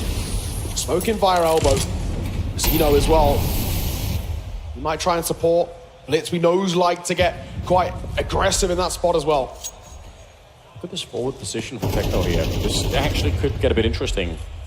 There's nobody from ENCE yet on the other side, but he was there very early on. It's the kind of position that if nobody's checked... Oh my god, speaking of positions, look at this. The MP9, it's Kaspersky's coming in, taking down Blitz. That is the bomb. I don't know if they can hold it, but it's chaos all across the board right now. Casino goes down. The bomb once again lost to Mongolz. They're almost looking like they kind of want to split the B bomb side, but it doesn't really matter. They have to come back and pick up this bomb. Yeah. Also looks as well, just for the most part, the Mongols look quite panicked in the spot that they're in. Really trying to force it, not slowing things down in this methodical approach that got them so much space on Mirage. It's tough. A flank, damage dealt. Should be seen off by FDY, but Senzu stuck between a rock and a hard place. It's the hard place that sees him off. Down he falls. Remaining 2, Techno and 910. What do we actually even do here? This looks completely unrecoverable. It's 30 seconds as well. Yeah, you're right. It's one of those things where you have to spend the first 15 seconds even recovering the bomb, and then you can't get to a bomb site in time, so better to just kind of leave it alone. That's kind of a vintage way to use the fact that you're at a deficit with the MP9s, but you turn them into aggressive weapons. Because obviously holding at the back of the bomb site with the MP9 against an AK is not going to be a really fun adventure for you. Agreed. So instead you say, okay, let's just, we're going to throw them away anyway. Like we're not going to be using them for the rest of the half, presumably. So let's just turn them into a bit of a weapon. And that actually works out so well. 9-10 goes down, and that's after the clock has run out, I think. Yeah, that's pretty devastating. You have no money. 910 going to be coming towards the next round, $500 in his back pocket. Not what he wanted at all. This definitely changes things. And of course, with that, we're going to see a bit of an awkward investment coming through, or a reinvestment coming through for the Mongols. They're struggling. This T side is looking a little weak. Got a double AK, Galil, double Deagle. I mean, there was talk about how to ENCE recover this, you know, all the rest of it. This is how you build a recovery. A 4-0 lead coming into the third map, not really allowing Mongolz too much, although that was Senzu, sorry, taking down Glaive early on. That's a really important kill. And it's a classic one on that B ramp. It's one of my biggest criticisms of a lot of teams is that people just kind of underestimate that B ramp so much. They forget about it, they take their eyes off it, and suddenly somebody's on the B bomb side. It happens all the time. That's true. Kaspersky, he did great work, actually, against 9Z when we look at his cave control. Something that he was very excellent at just utilizing, especially on that T side, in fact, in his favor. CT side got damage. Is the first. Does he expect anybody close left? He might overlook the position, but the Jiggle Peak will give him the information he requires. But can he hit the shot? Yes, he can. Down goes Techno. Already back into a 4 versus 4, but the buy just being better for ENCE surely means they're at the advantage. Pody delivering again, and might look for 2 as well. This isn't a serious push. The bomb is all the way on the other side. They just want to create space. They wanted to pretend like they're going that way, but Pody slapped that right out of their hands. So now there's no more pretending. They have to go to the B bomb side. They don't have time for anything else anyway, so I think they wanted to clear that out, not to take the A bomb side, but just to force a rotation. And they haven't really been successful here. SDY is still at the bomb site. He's got Kaspersky right behind him. And now down to 20 seconds on the clock here. Great work from Kaspersky. He's got the opening kill, and he's going to close this one out against Messinio as well, leaving 9-10 with not a chance in the world. 1 versus 4, and he doesn't even get the spray down the first one either. Really cool round, really well played on the defense. I think that 1 kill for Pody doesn't seem like maybe a lot, but that is what secures the B defense. That's what allows the B defense to be as strong as it was. It completely nullifies doubts, right? I think that's the most important thing, especially once you call for a pause, as the Mongols did, and they're trying, as you mentioned, to try and get space and a bit of map control and the opportunity to rotate. Pody's 1 kill completely pulls that away from them, gives them no advantages, not in terms of the man advantage or the mental state either. So a great position they're in. Attack ball's going to get cornered for the Mongols. My God, they really need to pull themselves out from the dark spot that they're in. And you would say a lot of the onus here is on Mario, but he's actually not really even entering that conversation too much. He's probably just trying to calm them down more than anything.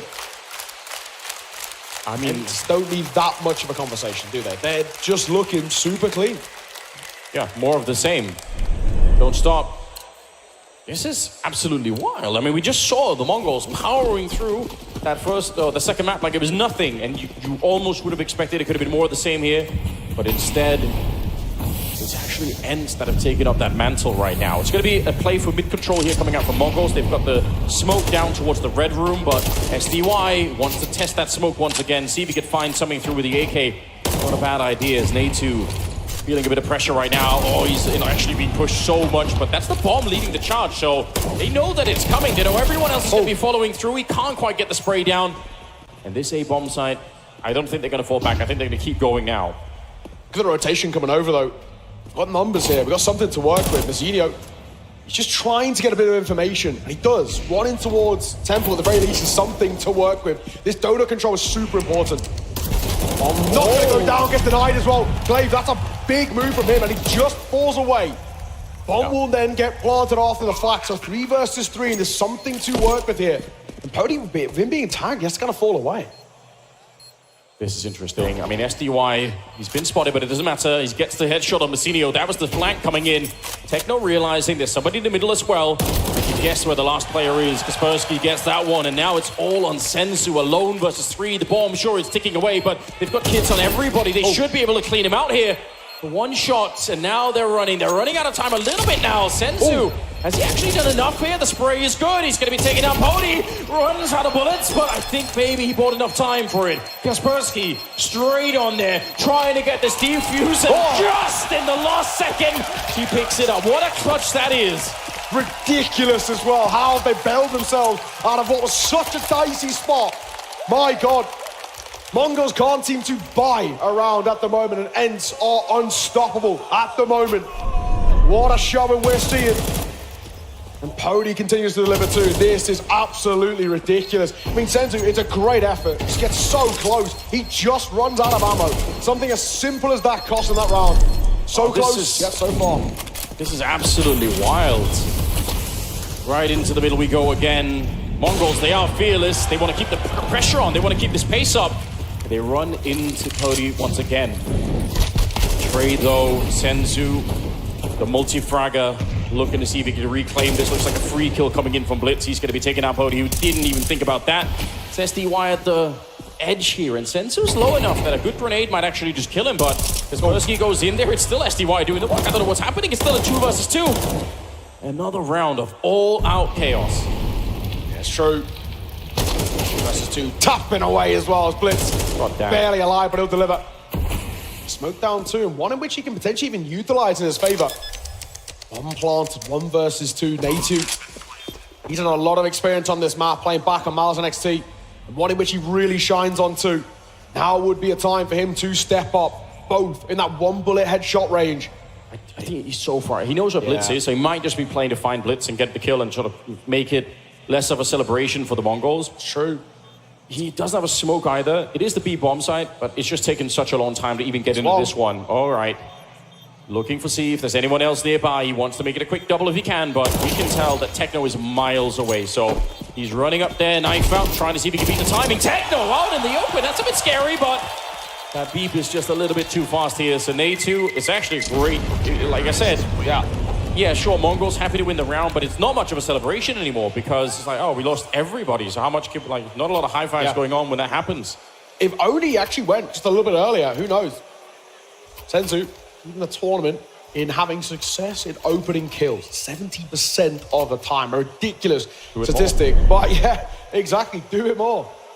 First one on the board for the Mongols. I mean, look at the scoreboard for the Mongols. Senzu's got 6 and everyone else is not even worth highlighting. Yeah. It's just him as right now. Simple as that. It's not good. Out of the rest of them, and you get Senzu. Simple as. So we need some support. Say what you will about old Richie Liu. I mean, he's bold, but he's bold as well. He said he didn't trust the Mongols. Yeah. Maybe there's a reason why. Round number 8 here. It's everything for the Mongols. They have to win this one. A bit of a spray here for Kaspersky. He can't continue it into a double, but somehow Buddy did some damage. Glaive on the double himself. 2 headshots to make it more likely for his team. The bomb, I think, should be planted here, but they're locked in. They're in a box right now. That's true. Bomb goes down. Volley and an aid comes just a little bit late as well. This gives them the chance to set up. Numbers don't favor the Mongols, but maybe the position does. But look at this play. Gun barrel should be spotted by Natu, and he will pounce for the first. And it's all down to 9-10 in a 1 versus 3. There's the first. Looks for the second and gets it. Surely not. 1 versus 1, but Pony gets tagged and delivers. How has he got away with that? And brilliant. The fit on home soil once again bails out ENCE. They are unstoppable. How sick is that? Almost script written, isn't it? The last finished player to stop the one. That's a 1 versus 3 clutch coming from 9-10. That would have been absolutely sick. That's the kind of round, though. If 9-10 wins that, it fires Mongols up. They're ready to fight at that point in time, but it just slips away from them. Oh dear. ENCE are putting on a wild show at the moment here. Oh, it's so like he's on 10 health. Anything touches him and he's going to be gone. It's true. We said for the Mongols, if they weren't to make it to the final, this would be seen as a failure of a tournament. Yes. And at the moment, they're on the brink of not making it to the final with ENCE. Somehow there was, I mean, really no expectations. You know, this is a side they knew we'd like to see them make it to the stage. Anything else is just the cherry on top. And what we're seeing at the moment is absolutely the full dessert. They look brilliant. 7-1. I mean, the Mongols are seriously struggling. Just to recap one of the storylines the desk were talking about, you know, for Glaive in his career, you know, one of the questions brought up is, did he just have all the best players at that time? You know, like how much it attributed to that? Now he's doing it with a whole new team. Not to say that it's to the same extent, but I mean, if he can do this once again, obviously will add a lot to his history as an in-game leader. It's Pody to begin with. Taking down Techno, repositioning. All right, he's trying everything. He just doesn't care any longer.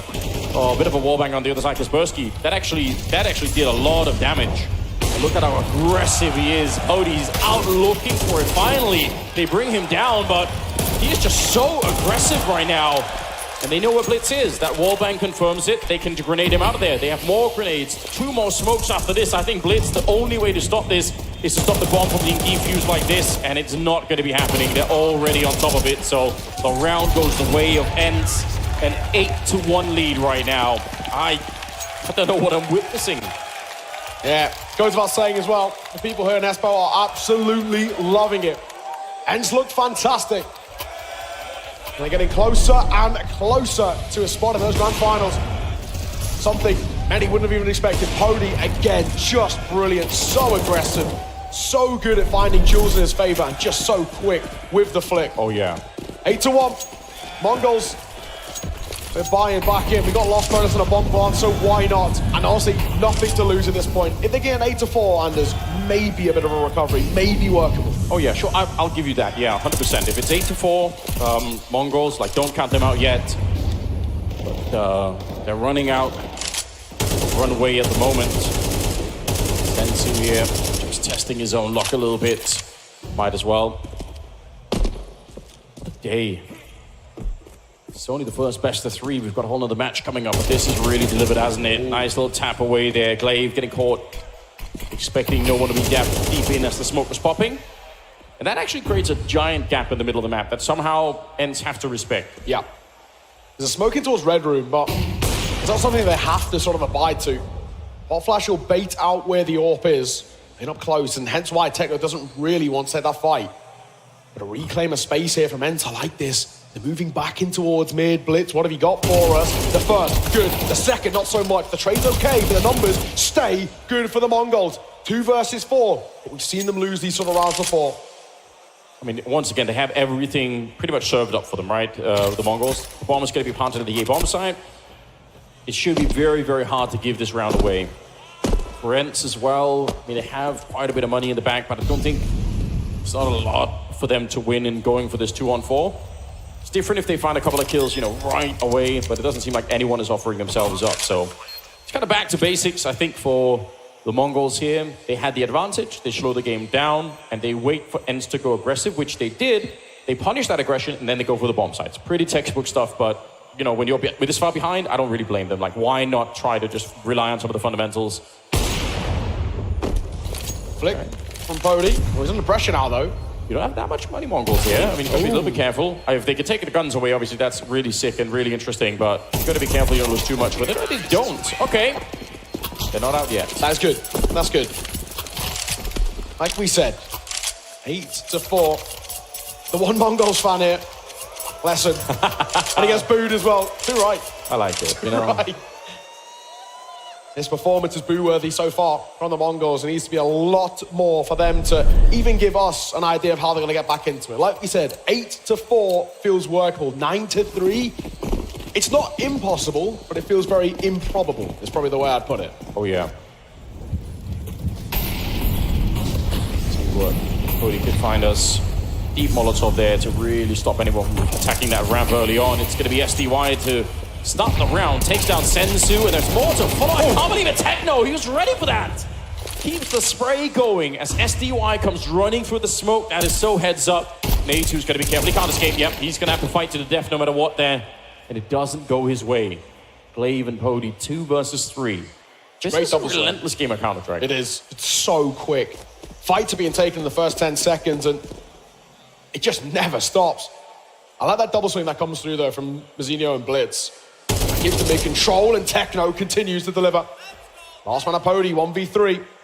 What have you got for us as well? Time is on the advantage for the Mongolz, and of course the numbers too. Okay. Pody gets caught in 2 mind, and from behind, down he goes. You know, in touch on the Elisa back shots, and there's one of them as Pody gets caught. Yeah, not bad. I like that. Now, we talked about, you know, experiences, and ENCE already had a pretty ugly one getting completely blown up on that Mirage game. Yes. You know, it's another kind of experience you have to have at one point in your career. For, you know, and again, SDY and Glaive already had it, and ENCE losing really big leads. Yeah. It happens to everyone at some point. For ENCE, this is a sizable lead.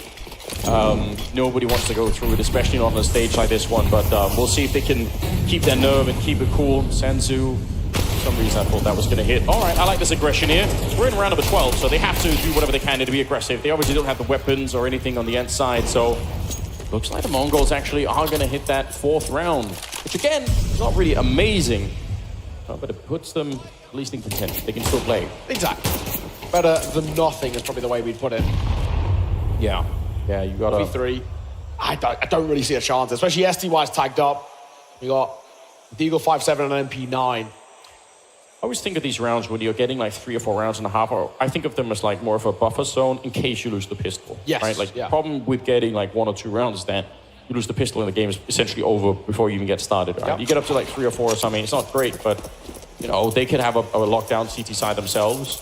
So getting these rounds in is just like it's just a little bit more to work with in that sense. Classic smokes being thrown all the way from T spawn, landing towards that CT spawn position. And A2, all right. I don't hate it. Had to try something again. The whole round here for ENCE has been about trying to do what's almost impossible with the pistols they have. Yeah. That won't be the case. Bomb gonna go down. And of course, final rounds. You may as well give it a go, but best of luck here. I don't really expect all too much. Pody. Sure, that can be heard as well. Yeah, now it is. Blitz. Here's a little too late though, so Pody will get one of his own. Surely we're not on here. Not from a 2 versus 4. Not again, Mongolz. Thankfully, Ingenio's other ideas. All down to the MP9 and SDY to try and give this a college go right at the end. But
just found the headshot. So now Glaive trying to bring it back into cam, but he's just getting absolutely overwhelmed.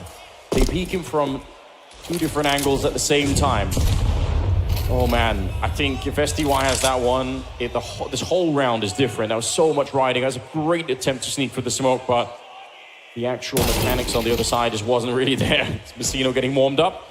That's a bad sign if you're on the ENCE team. True. This one's done. Successful force buy though, fair play from the Mongolz, or so far at the least, but not expecting a lot from Natio, unfortunately. 1 versus 4. You got anything for us? He'll try and cross, and he should get caught. And he will.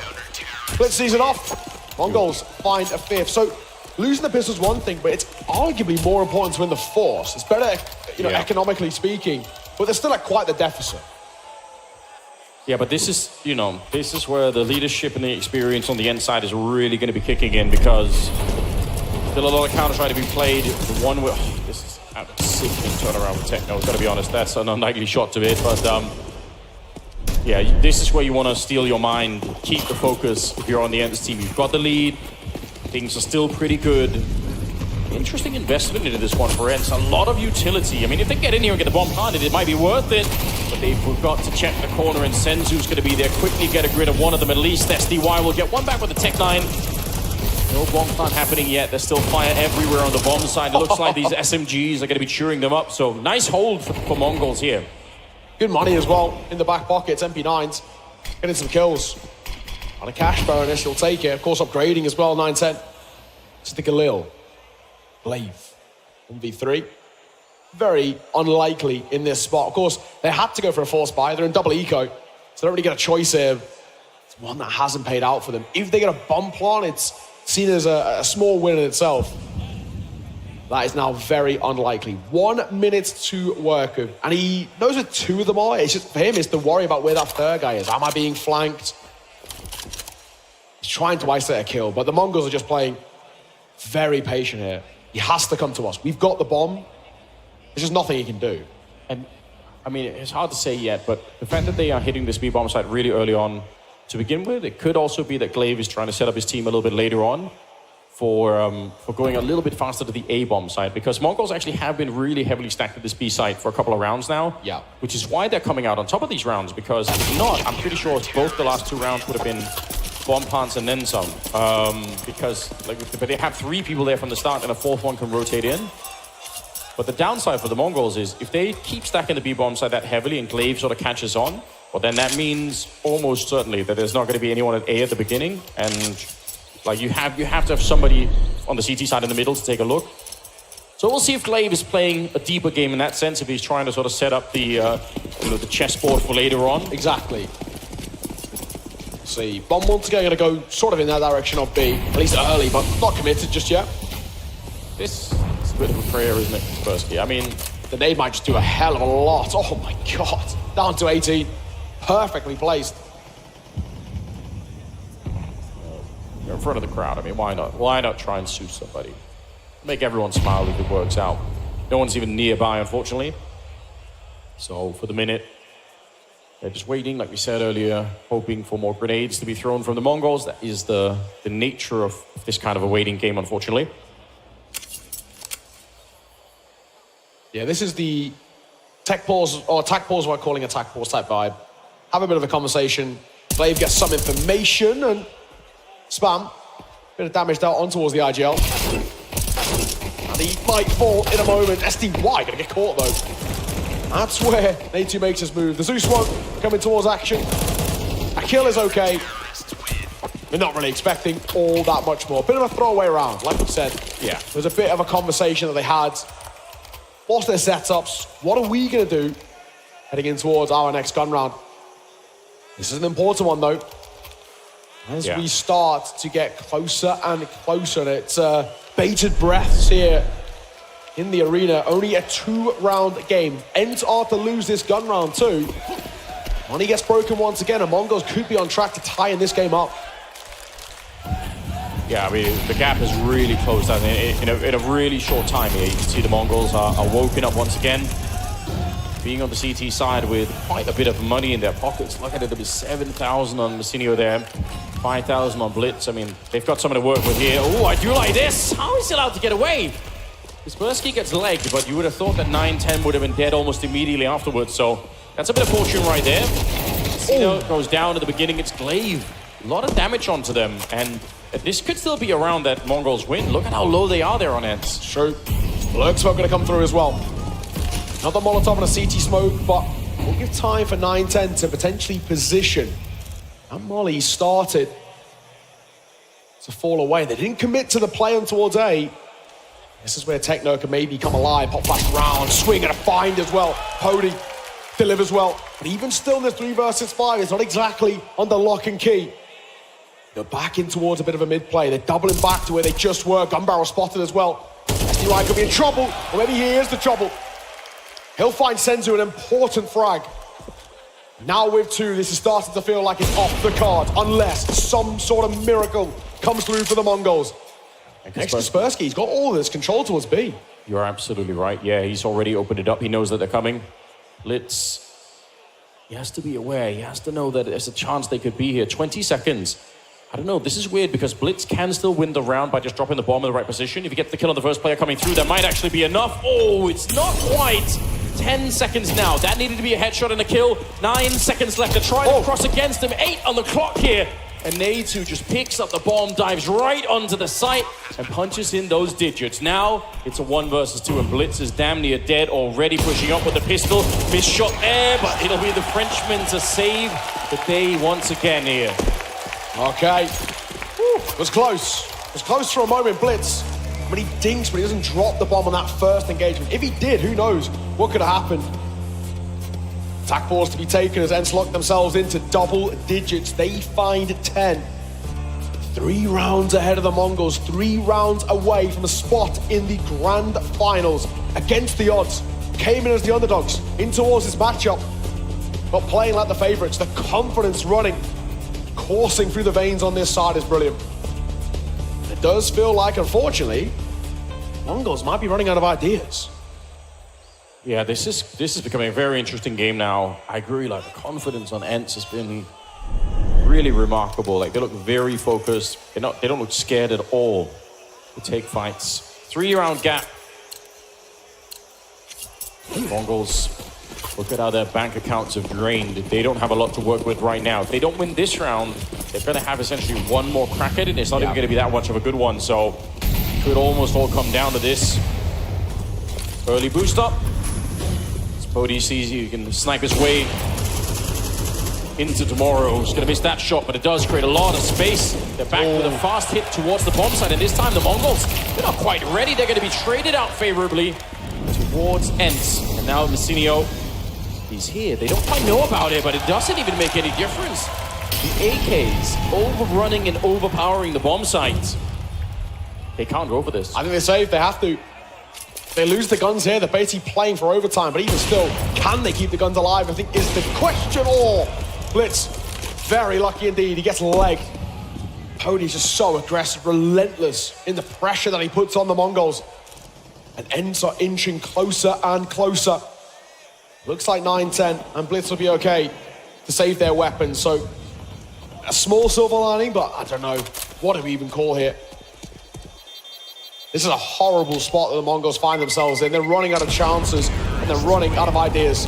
And ENCE are just putting the pressure on, and they're closing down on the jugular a bit, right? Constricting them in. They're not giving them any chance to play their game, and they're falling into all the traps that Glaive is setting. Yeah, there definitely is a secondary mind game here where it works both ways, right? But ENCE have already done this kind of a B-rush so many times that at one point Mongols, like in this round, are going to be, their forces are going to be elsewhere. Yeah. Obviously, Mongols can't keep stacking the B-bomb site either. So, you know, if you hit the wrong round there, it's pretty devastating. They had 2 people in the tunnels, and that's great, but towards the cave, but they never really could get back into the action. 11-7. What a day this is for ENCE. They've gone for the force as well. Lose this, it might be curtains in the series for the Mongols. It does feel unfortunate, like they're getting to the point of being slightly mentally checked out a bit. Yeah, we need somebody to really step it up here. Sensu, the most likely candidate at the moment. He's top fragging. Somebody has to carry the flag forward at this moment because they're really running out of rounds. Kaspersky's up close. They only have 2 sets of helmets on the CT sides. Even the MAC-10 or the Galil in play there would still be quite lethal in the right situation. It looks like another B finish. You know, this forward position here for SDY towards that red room in the middle is absolutely killer. If he can make it through, he can split apart the entire map and stop Mongolz from rotating. Yeah. And it's just a default here as well. Yeah, Glaive just looking for a bit of information. There's not a committal of a play, but... Yeah, but Glaive knows what he's got, right? Yeah, that bomb's rotating over. Yeah, we're rotating around SDY now. Yeah. It's such a strong spot, but Natu is fighting everything. What a flick as well by the Frenchman. He'll deliver. Zidio just gets caught. One stray bullet could have been the difference there. Oh, what do you do, 9-10? You're on your own. They're coming from every angle. He pulls out the USP. How does that happen? He's still alive somehow. No. The Mongolz fighting their way back into this one. It should have been an easy one for ENCE to win. They had the AWP point-blank range. They were sandwiching him in, and somehow they fought their way back. Time is up here, and the entire round can be credited to 9-10. That is unbelievable. Yeah, absolutely God's work from him. The first is fantastic, but the second, instant reaction, 180, head on the swivel, pistol pulled out, and with how low Natu was, because he was dinked earlier by that FAMAS. Just fantastic. He just knows that the pressure's being put onto him, and he delivers. That is really sick. Yeah, this game's far from done. I don't know, Mongolz, when they find rounds like that, it can really fire them up. And another pause to be called. This one called as well by ENCE. So they're now with bated breath. That's only their first attack pause, but real moment where they want a conversation. Yeah, this is one of those reflection points where, no question about it, the pressure is back on ENCE here.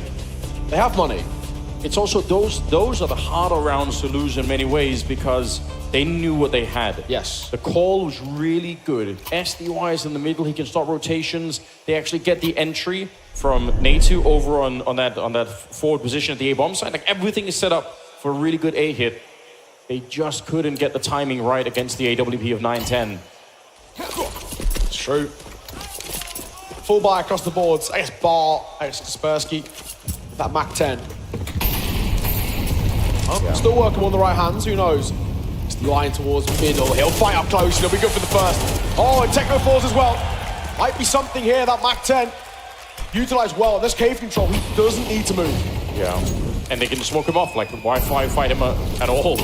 Keep throwing grenades his way. They've got many more to get in there. 4 Molotovs left, so they should be able to put some more pressure on that AWP. There is a double flank coming in from middle. We'll see how that actually plays out. If Blitz, the timing is incredibly awkward as he nearly gets peak while he's jumping. It doesn't even matter. Natu, this is the best map that we've seen from him yet. He's absolutely out of control. 19 kills. And 9-10 can't do anything about this one. It's going to be ENCE claiming round number 12 here, setting themselves up for a series point. This is pretty sick. He's in trouble. Are we staying alive? I don't know. We cannot afford to warp into the next jumping MAC-10. Next Kaspersky, such good work. Makes that MAC-10 look as strong as the rifles and some. ENCE find themselves map, series, grand final point, and oh my God, what a showing from them. And again, the underdogs look so damn good. Back in his Miles NXT days, Natu looked incredible on this map. He always found impact. And his lurking, his information plays, and just his mechanics are getting so much space for ENCE. What a gem they found in this youngster.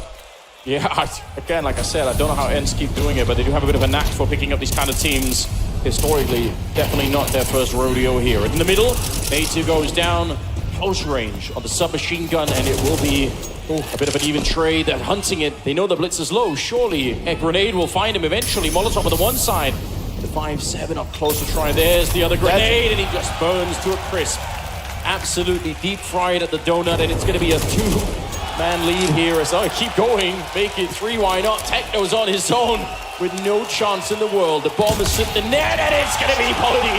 It makes sense. The Finnish superstar at the end to get the